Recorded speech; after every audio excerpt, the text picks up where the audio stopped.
Hi friends, ఈరోజు మీకు ఏం చెప్పదలుచుకున్నానంటే ఈరోజు నాకు 1,00,000 సబ్స్క్రైబర్స్ అయ్యారు. నేనైతే చాలా చాలా హ్యాపీ. అంతా నా సబ్స్క్రైబర్స్ వల్లనే నేనైతే చాలా హ్యాపీగా ఫీల్ అవుతున్నా. Thank you so much. ఇంకా నాకు ఇంకా ముందుకు తీసుకెళ్ళాలని మనస్ఫూర్తిగా కోరుకుంటున్నా. ఇట్లానే సపోర్ట్ చేయండి. ప్రతి ఒక్కరికి పేరు పేరున నా ధన్యవాదాలు. అందరూ బాగుండాలి, అందులో నేను ఉండాలి.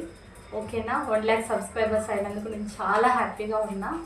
ఇట్లనే సపోర్ట్ చేసి 1 మిలియన్ వచ్చేలాగా ఇంకా నన్ను ఆశీర్వదించండి. నేనైతే ఈ శుభ సందర్భం వల్ల కేక్ కట్ చేస్తున్నా.